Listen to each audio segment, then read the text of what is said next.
بسم اللہ الرحمن الرحیم۔ السلام علیکم ناظرین، آپ دیکھ رہے ہیں کرمنل لیگل انفو اور میں ہوں ریاض کیڈر لینڈ انسٹرکٹر۔ آج جس قانون کے آرٹیکلز ہم ڈسکس کرنے جا رہے ہیں وہ شراب نوشی سے متعلق قانون ہے، آرڈر امتناع منشیات، جو 1979 کا قانون ہے، اور یہ اس میں حد کی سزائے جو اسلامی سزائے ہے قرآن و سنت کے لحاظ سے وہ اس میں داخل ہے۔ تو آئیے آج سٹارٹ لیتے ہیں آرٹیکل 4 سے۔ اس سے پہلے ہم ڈیفینیشنز اور آرٹیکل 3 وہ پڑھ چکے ہیں۔ آرٹیکل 4 میں ہے کہ نشہ دار شے پر قابض ہونا یا اس کا مالک ہونا، اس کی یہاں پر سزا ہے کہ اگر کوئی شخص نشہ دار شے پر قابض ہوتا ہے یا اس کا مالک ہوتا ہے، قابض ہونا مطلب عارضی جس کے قبضے میں دی جائے، ٹھیک ہے، ایک جگہ سے دوسری جگہ پر لے جانے کے لیے کسی اجرت پر، یہ قابض کی تعریف میں آتے ہیں۔ اور مالک یعنی اس کی اپنی ذاتی ملکیتی منشیات ہو، نشہ دار شے ہو۔ نشہ دار شے کی ڈیفینیشن ہم آلریڈی کر چکے ہیں آرٹیکل 2 میں، کہ ہر وہ شے جس کو صوبائی گورنمنٹ سرکاری گزٹ میں باقاعدہ مشتہر کر کے نشاور شے قرار دے تو وہ نشہ دار شے کہلائے گی۔ اور اس قانون کے آخر میں جو ضمیمہ جو ہے جس میں جدول ہے ایک، اس میں ان منشیات سے ریلیٹڈ نشہ دار جو اشیاء ہے ان کے بارے میں ذکر ہے کہ کوکا، افیم اور بنگ اور ان سے پیدا ہونے والی جتنی بھی ڈراویٹیوز ہے تو وہ نشہ دار شے ہیں۔ تو اگر کوئی بھی شخص آرٹیکل 4 میں ہے ان نشہ دار اشیاء پر قابض ہوتا ہے، اس کا مالک ہوتا ہے اور اس سے برآمد ہو جاتی ہے، تو ایسی صورت میں ایسے شخص کے خلاف آرٹیکل 4 کے تحت کارروائی کی جائے گی اور اس کو سزا دی جائے گی 2 سال تک قید یا 30 کوڑوں کی سزا، اور اس کے ساتھ ساتھ جرمانہ بھی کیا جا سکتا ہے۔ اگر سزا دی جائے تو سزا کے ساتھ بھی جرمانہ دیا جا سکتا ہے، کوڑوں کے ساتھ بھی جرمانہ دیا جا سکتا ہے۔ تو 2 سال قید یا 30 کوڑے بطور تعزیانہ اور جرمانہ بھی اس کو کیا جا سکتا ہے اگر کوئی شخص نشہ دار شے کو اپنے قبضہ میں رکھے یا اپنی ملکیت میں رکھے۔ اچھا، یہاں پر ایک استثناء ہے غیر مسلم کے لیے، کہ غیر مسلم اگر پاکستانی ہو یا غیر مسلم غیر ملکی شخص ہو، لیکن اگر ان کا کوئی رسم اور رواج ہے جس میں اس کو شراب کی اجازت ہو، رسم اور رواج سے متعلق، تو پھر ایسی صورت میں جو مقدار ان کے رسم اور رواج میں ان کو الاؤڈ ہے تو اتنی مقدار میں وہ شراب ان دنوں میں، یعنی جن دنوں میں ان کی رسومات ہوتی ہے تو ان میں وہ رکھ سکتے ہیں۔ تو ایسے غیر مسلم پاکستانی یا ایسے غیر مسلم غیر ملکی کے خلاف پھر کوئی کارروائی نہیں کی جائے گی، یہ استثناء کو حاصل ہے۔ اب اس میں مزید ایک شرط ہے کہ اگر یہ جو نشہ دار چیزیں ہیں یہ ہیروئن ہے، کوکین ہے یا کوکا اور افیم کے پتوں کی شکل میں ہے، تو پھر اگر ان کی تعداد ہیروئن کوکین کی صورت میں 10 گرام سے زیادہ ہو جو برآمد کی جائے، ٹھیک ہے، برآمد کردہ جو ہیروئن ہے، برآمد کردہ جو افیم ہے، کوکین ہے، اگر ان کی تعداد 10 گرام سے زیادہ ہو جائے یا کوکا اور افیم کے پتوں کی صورت میں ان کی تعداد 1 کلو گرام سے زیادہ ہو جائے تو ان صورتوں میں پھر سزا عمر قید دی جائے گی، یا اگر عمر قید سزا نہ دی جائے تو پھر ایسی سزا دی جائے گی جو 2 سال سے کم نہیں ہوگی، اور اس کے ساتھ ساتھ 30 کوڑوں کی سزا اور جرمانہ بھی کیا جائے گا۔ ایسی صورت میں اگر ہیروئن کوکین 10 گرام سے زیادہ ہو جائے اور افیم اور کوکا کے پتے وہ 1 کلو گرام سے ابو ہو جائے تو سزا پھر عمر قید یا ایسی سزا جو 2 سال سے کم نہیں ہوگی، 30 کوڑوں کی سزا اور جرمانہ کیا جا سکتا ہے۔ یہ آرٹیکل 4 ہے جس کو ہم زیادہ تر FIR میں منشن کرتے ہیں 4 PHO یا 4 PO، ٹھیک ہے، پروہیبیشن آرڈر، PO اور پروہیبیشن حد آرڈر۔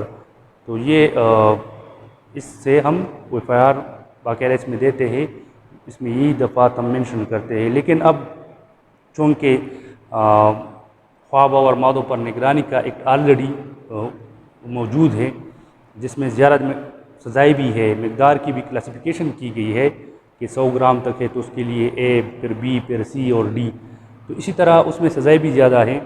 تو منشیات سے ریلیٹڈ جو چرس، افیم، کوکین وغیرہ اس طرح کی چیزیں ہیں، تو اس میں پھر اسی قانون کو لاگو کرنا وہ بہتر ہے، اسی کو لاگو کیا جاتا ہے۔ آگے پڑھیں گے کہ اس میں کیا پیچیدگیاں ہے، جو مین اس میں جو پیچیدگیاں ہے وہ آگے پڑھیں گے، اور شراب کی صورت میں پھر یہ قانون اپلائی کیا جاتا ہے۔ اچھا، اب آرٹیکل 5 کا نمبر ہے۔ آرٹیکل 5 میں ہے کہ جو دفعہ 3 دفعہ 4 ہم پڑھ چکے ہیں، دفعہ 3 میں تھا منشیات، نشہ آور اشیاء کی بنانے کی ممانعت، کوئی بھی شخص درآمد برآمد نہیں کرے گا، کوئی بھی شخص فروخت نہیں کرے گا، کوئی بھی شخص ٹرانسپورٹیشن نہیں کرے گا، کوئی بھی شخص خاطر تواضع کے لیے پیش نہیں کرے گا، کوئی بھی شخص اپنی ملکیتی مکان کو ان مقاصد کے حصول کے لیے کسی کو حوالہ نہیں کرے گا، آرٹیکل 3۔ اور آرٹیکل 4 جیسے بھی ہم پڑھ چکے ہیں کہ ان اشیاء کو، نشدار اشیاء کو اپنے قبضے میں، ملکیت میں رکھنا، قبضے میں رکھنا وہ ممنوع ہے۔ تو اب یہ جو 3 اور 4 ہے جس میں سزاؤں کا ذکر ہو چکا ہے، اس کا اطلاق کن صورتوں پر نہیں ہوگا؟ تو آرٹیکل 5 میں وہ صورتیں ہیں کہ ان کا اطلاق پھر نہیں ہوگا، ان کے خلاف، ایسے شخص کے خلاف کارروائی نہیں ہوگی۔ تو اگر سرکاری اعلان کیا جائے کسی نشدار چیز کو، وہ خارج کی جائے ضمیمہ سے، تو ایسی صورت میں، یا جس طرح میں نے ابھی ذکر کیا کہ ایسی مذہبی رسومات اگر ہوتی ہے غیر مسلموں کی، ان میں اگر اعلان کیا جائے کہ یہ ان کو اتنی مقدار میں رکھنا جائز ہے، تو ایسی صورت میں ان کے خلاف کوئی کارروائی نہیں ہوگی۔ یا اگر کسی نے لائسنس حاصل کیا ہے، کسی ادارے نے، کسی صنعتی ادارے نے لائسنس حاصل کیا ہے، کسی طبی ادارے نے لائسنس حاصل کیا ہے، یا کسی تعلیمی ادارے نے لائسنس حاصل کیا ہے، تو ایسی صورت میں ان کے خلاف کوئی کارروائی نہیں کی جائے گی۔ وہ پھر نشدار جو اشیاء ہے وہ بنا بھی سکتے ہیں، اس کی تجارت بھی کر سکتے ہیں، اس کی ٹرانسپورٹیشن بھی کر سکتے ہیں، اس کی خرید و فروخت بھی کر سکتے ہیں، درآمد برآمد بھی کر سکتے ہیں۔ تو دفعہ 3، 4 کا اطلاق اگر سرکاری اعلان کیا ہوا ہے، حکم جاری ہوا ہے، یا لائسنس کے تحت کوئی شخص منشیات سے ریلیٹڈ اس طرح کام کر رہے، جو 3 مین مقاصد ہے، تب بھی یعنی میڈیکلی طور پر جو استعمال کی جانے والی منشیات ہے، صنعتی پیمانے پر یا تعلیمی لحاظ سے، تو پھر ان کے خلاف کوئی کارروائی نہیں کی جائے گی۔ اچھا، اب آرٹیکل 6 کی طرف آتے ہیں۔ آرٹیکل 6 میں ہے شراب نوشی۔ شراب نوشی سے کیا مراد ہے؟ یہاں پر شراب نوشی کی ڈیفینیشن بہت وسیع ہے۔ عام طور پر ہم دیکھیں تو شراب یعنی وہ رقیق مادے جس کا ہم پہلے ذکر کر چکے ہیں، جس میں الکوہلک مادے ہو اور وہ نشے کی غرض کے لیے استعمال ہوتی ہو، جس میں تاڑی کی شراب اور روح شراب، اسپیرٹس جس کو کہتے ہیں، وائن، انگور کی شراب ہو گئی، یا جو کی شراب ہو گئی، فروٹ شراب وغیرہ، وہ ہم تمام فروٹ وائن اور رائس وائن وہ ہم نے ذکر کیے ہیں۔ تو اس سے ذہن میں یہی چیز آتی ہے ڈیفینیشن میں، لیکن ایسا نہیں ہے۔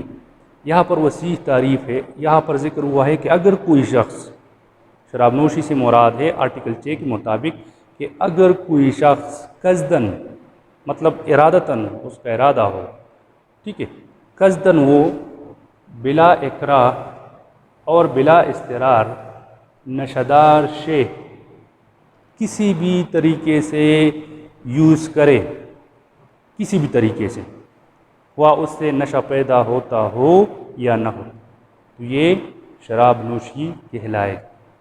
اب ذرا اس کی وضاحت کرتے ہیں، ذرا گہرائی میں جاتے ہیں۔ اس میں بہت سی باتیں ہیں۔ ارادتاً، قصداً، وہ تو آپ جانتے ہو کہ جان بوجھ کر، بلا اکراہ۔ بلا اکراہ کہتے ہیں کہ اس کو اس کے خونی رشتہ داروں کا خوف نہ دلایا گیا ہو، مطلب اس کو فورس نہ کیا گیا ہو۔ بلا اکراہ اس کے خونی رشتہ دار، ماں باپ، بہن بھائی، ٹھیک ہے، بیوی، بچے، اگر ان کا خوف کتنے اقسام کا خوف، 4 قسم کے خوف ان کو نہ دلائے گئے ہو۔ پہلے نمبر پر ان کو قتل کرنے کا خوف، ٹھیک ہے، کہ اگر یہ خوف اس کو نہ دلایا گیا ہو کہ اگر آپ یہ شراب، یہ نشہ چیز استعمال نہیں کرتے ہو تو آپ کی فیملی کے کسی ممبر کو میں قتل کر دوں گا، یا ضرر شدید کا خوف نہ دلایا گیا ہو، یا زنا بالجبر کا، زبردستی زنا کا، یا خلاف فضا فطری کا،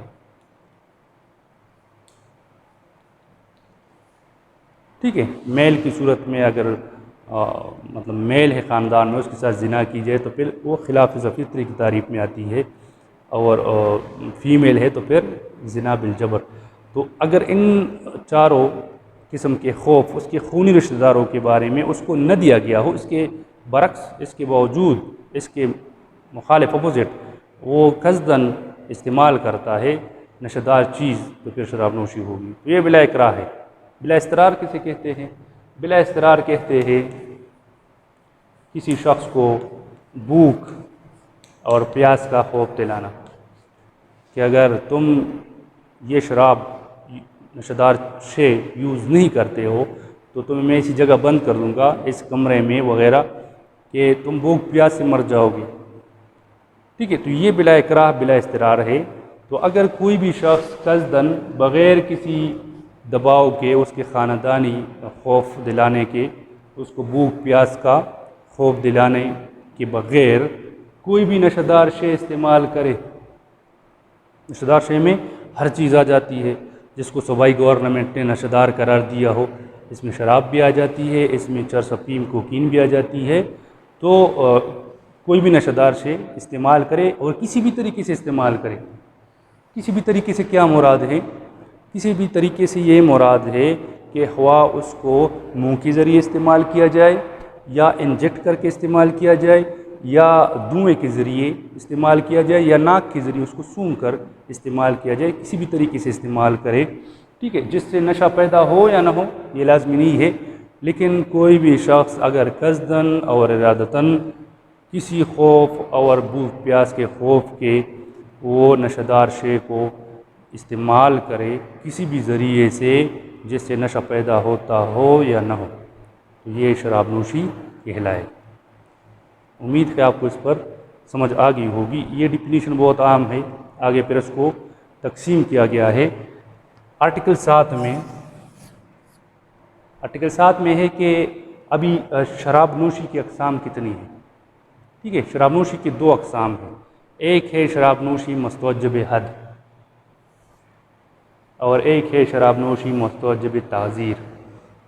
مطلب ایک نمبر پر جو پہلے نمبر پر جو ذکر ہوا ہے، ایسی شراب نوشی جس کے لیے حد لاگو ہو، اسلامی سزا، حد 80 کوڑے، ٹھیک ہے، اس کو بطور سزا دیے جائے۔ اور دوسرے نمبر پر جو ہے تعزیر، تو اس کے لیے پھر تعزیرات پاکستان میں جو سزائے ہے وہ تعزیری سزا، اس کو جس کا ذکر قرآن سنت میں نہ ہو تو پھر وہ سزا اس کے لیے دی جائے گی۔ تو شراب نوشی کی 2 اقسام ہے، ایک ہے شراب نوشی مستوجب حد، اور ایک ہے شراب نوشی مستوجب تعزیر۔ تو آگے چل کر پھر ان کی سزائے اور حد کیسے لاگو ہوگا، حد کے لیے کیا لوازمات ہے، تعزیر کے لیے کیا لوازمات ہے، حد کی سزا، تعزیر کی سزا، پھر حد کن صورتوں میں لاگو کیا جا سکتا ہے، حد کے لیے کیا ضروری پروسیس ہے کہ حد اس کے بغیر لاگو نہیں ہوتا، ٹھیک ہے۔ تو یہ تمام پھر انشاءاللہ اگلی ویڈیو میں ڈسکس کریں گے۔ آج کے لیے آرٹیکل 4، آرٹیکل 5، آرٹیکل 6 اور آرٹیکل 7 یہ کافی ہے۔ امید ہے آپ کو اس پر سمجھ آ گئی ہوگی۔ پھر بھی اگر کسی کی کوئی بات ہے تو وہ ہمارے ساتھ وہ کنفیوژن ہمارے ساتھ ڈسکس کر سکتے ہیں۔ اگلی ویڈیو میں مزید آرٹیکلز آپ کے ساتھ ڈسکس کروں گا۔ اس وقت تک کے لیے مجھے اجازت دیجیے۔ اللہ حافظ۔